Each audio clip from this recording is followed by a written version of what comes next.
E aí... Pandemia. Se fudeu na pandemia? Lembra lá atrás daquele dinheiro que eu tinha juntado, uma boa grana? Começou a ser consumido, né? Caíram, sei lá, 30, 40 shows. Eu sou um cara meio inquieto, assim, tipo, eu não consigo só curtir.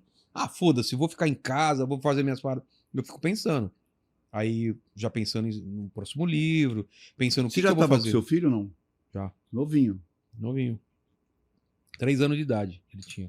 E aí? E aí comecei a pirar, né? No começo foi legal, porque, vou escrever livro. Então uma hora eu falei, cara, não vai voltar tão cedo os shows. O que eu vou fazer? A última coisa que vai voltar é aglomeração, é show. Aí eu comecei a pensar, internet. Voltar, eu tinha largado meu canal da internet, não tava atualizando. Aí começou a surgir podcast. O Flow começou a aparecer pra mim. Falei, que legal, os caras me chamaram. Eu lembro esse dia. Eu fui lá. Você falou assim, eu vou começar, já tem nome. Você lembra disso? Isso depois.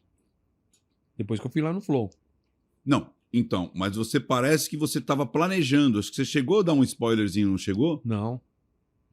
Quando você foi a primeira vez e não tinha nada na tua cabeça. Não.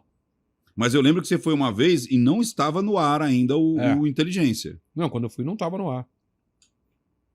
Então, mas você foi 2 vezes antes de estar no ar? Não, uma vez só. Então, essa vez você comentou alguma coisa. Não, eu falei que eu sempre quis fazer podcast, mas aquele de áudio lá antigo. Você lembra quando tinha podcast de áudio? Que era o podcast mesmo. Eu comprei equipamento e nunca fiz.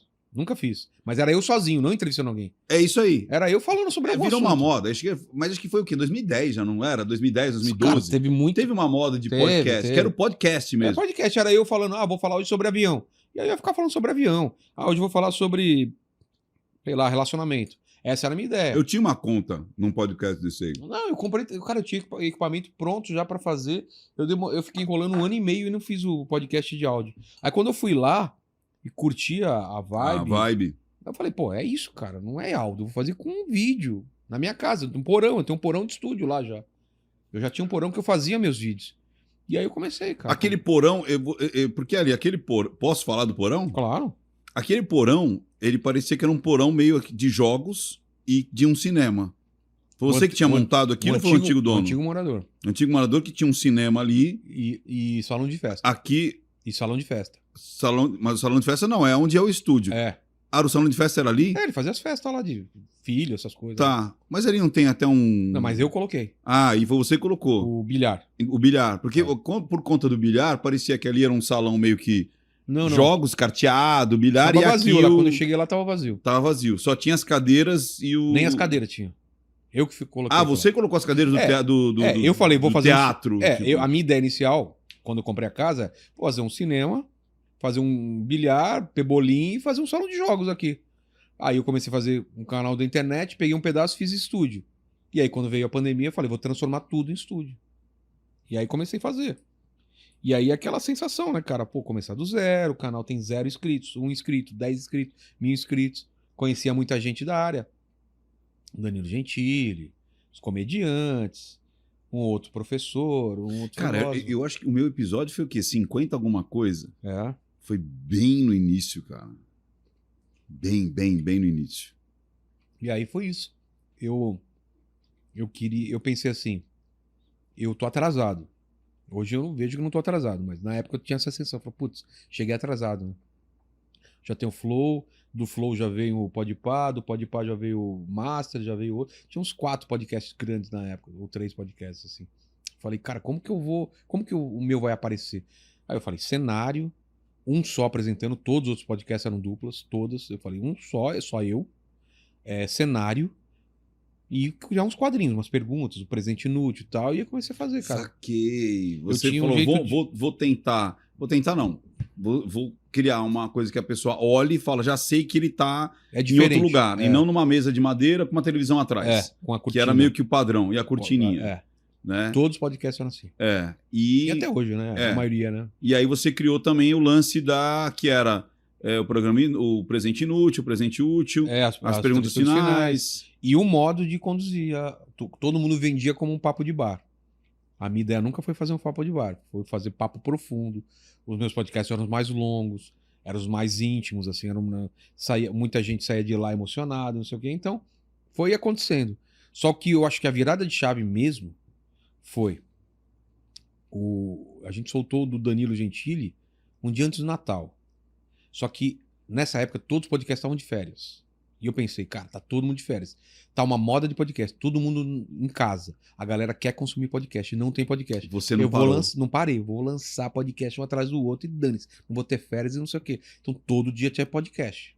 Então assim, cresceu muito nas férias. Cara. Os caras, sei lá, se os caras voltaram dia 15 de janeiro, eu tava desde 23 de dezembro gravando todo direto. dia gravando e soltando, gravando, soltando. Então só tinha o meu pra ver. Então, cara, o canal cresceu muito. Claro que com Danilo, com outras figuras, atraiu gente, mas era o único podcast que tinha. É o pedágio.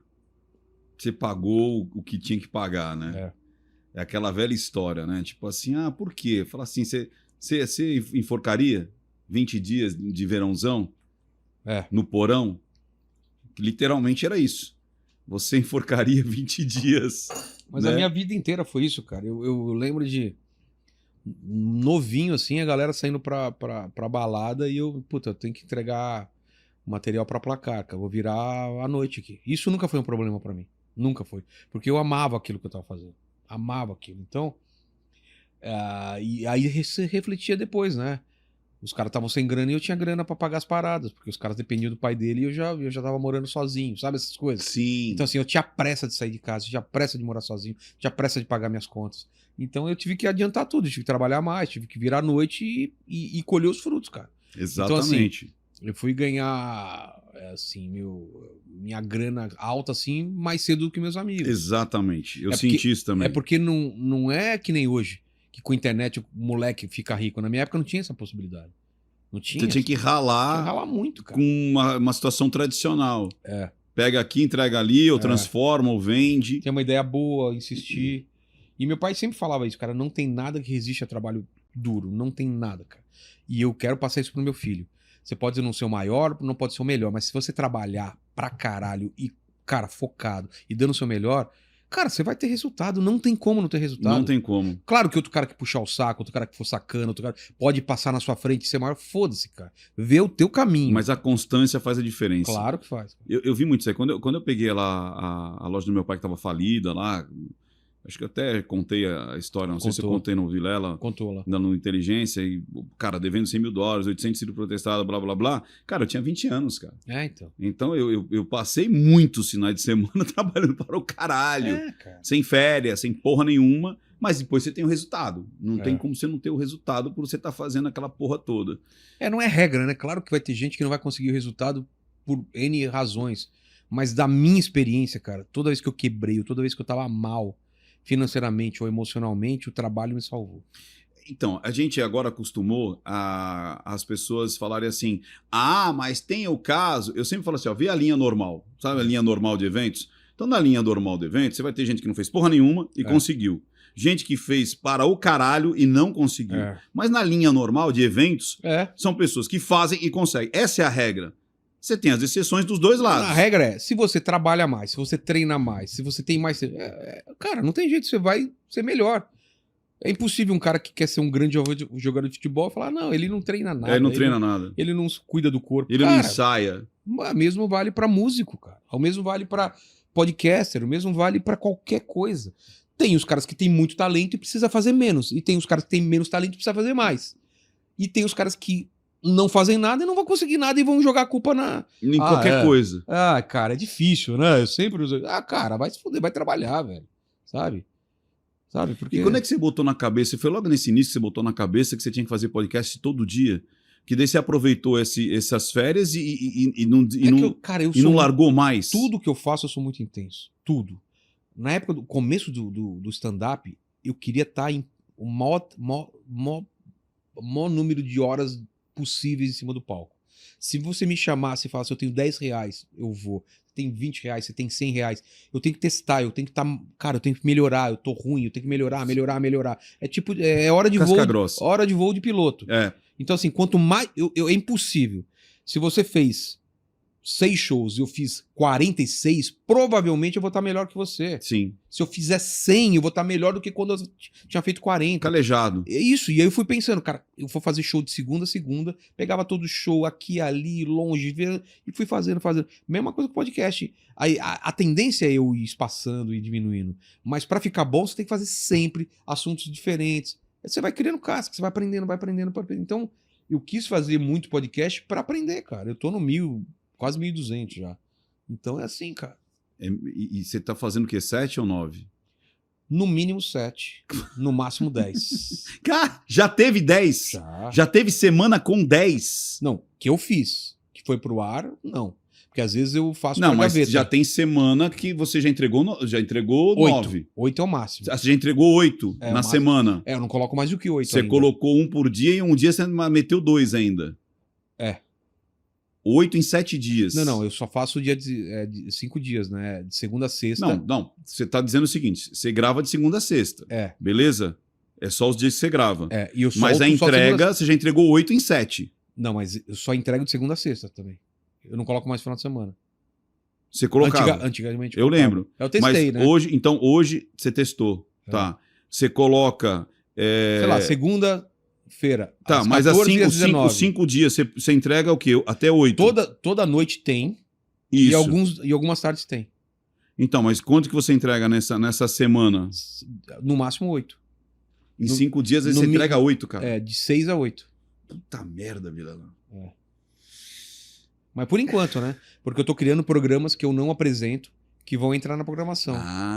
Então vai ter um de esporte, vai ter um de cultura nerd, vai ter um de gastronomia, e aí eu vou fazendo só 5, 4, e aí vai. Pra botar na programação e você começar a tirar o pé. Pra eu escrever meu livro, fazer minhas paradas, né? Eu quero até o ano que vem... Mas vai estar dentro do mesmo canal. Para as pessoas que são inscritas, aquela coisa toda. Mesmo canal. Saquei. Vai ter a mesma identidade visual. Já tô fazendo de fogueira, né? Que é histórias tenebrosas para se contar em volta da fogueira. Tô fazendo Sucasa Me Casa, que eu vou na casa das pessoas. Eu já tô fazendo os programas novos. Mas ainda sou eu, né?